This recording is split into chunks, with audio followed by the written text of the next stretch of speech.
दावोसला येण्या जाण्याचा राहण्याचा खर्च म्हणजे देवाभाऊ जनतेच्या पैशावर मज्जा करतायत. त्यापेक्षा मुंबईतच मॅग्नेटिक महाराष्ट्र वगैरे भरवून तिथेच या सगळ्यांना बोलवणे अधिक योग्य नाही ठरणार का? ठीक आहे, चला एक क्विज खेळूया.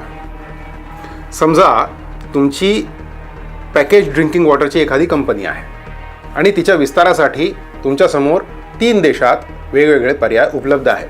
पहिलं पर्याय म्हणजे बांगलादेश, जिथे पिण्याचं पाणी मुबलक आहे, पण हा देश अस्थिर आहे. लुटालूट, जाळपोळ, मायनॉरिटीजवर अत्याचार वगैरे सगळं सुरू आहे.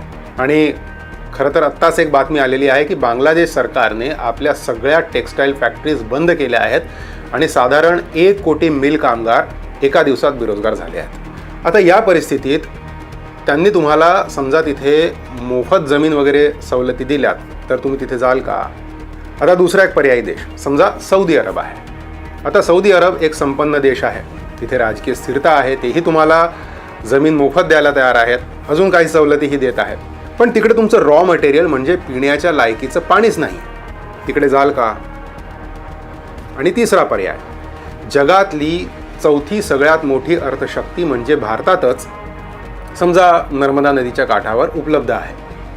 आता सांगा, या 3 पैकी तुमच्या उद्योगाच्या विस्तारासाठी तुम्ही कुठला पर्याय निवडाल? बांगलादेश, सौदी अरब का भारत? मला वाटतं तुम्हाला हा मुद्दा समजला असेल. आता दुसरा मुद्दा, समजा एखाद्या मुलाची आई त्याच्याच शाळेत त्याचीच वर्ग शिक्षिका आहे, म्हणून त्या मुलाला शाळेत न येण्याची, घरीच राहून शिकण्याची मुभा असेल का? Education system doesn't work like that. वर्गात इतरही मुलं असतात आणि घरी अभ्यास केला तरी त्या मुलाला शाळेत तर यावंच लागतं. तसंच हे करार होवोत किंवा न होवोत, पण एकाच ठिकाणी जगभरच्या ऑर्गनायझेशन्स, आर्थिक शक्ती, राजकीय शक्ती आलेल्या असताना अशी संधी सोडायची नसते.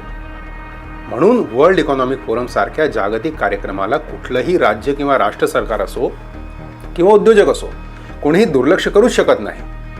म्हणूनच महाविकास आघाडी असताना तेही तिथे गेलेच होते की. आता त्यातून त्यांनी काय आणलं हा भाग आपण सोडून देऊया, पण ह्या वन स्टॉप ऑल शॉप्स अशा ठिकाणी भारतीय कंपन्यांनी जाऊन आधी आपले सगळे पर्याय बघितले आणि शेवटी भारतातच गुंतवणूक केली, तर याचा अर्थ होतो की भारतात व्यापाराला सगळ्यात उत्तम संधी आहे आणि त्यातही महाराष्ट्र सगळ्यात पुढे आहे.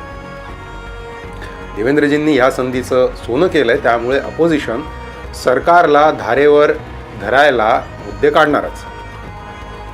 पण तुम्ही सांगा, आता तुम्हालाही वाटतं का की दावोसला येण्या जाण्याचा खर्च म्हणजे देवाभाऊ जनतेच्या पैशावर स्वित्झर्लंडमध्ये मज्जा करतायत?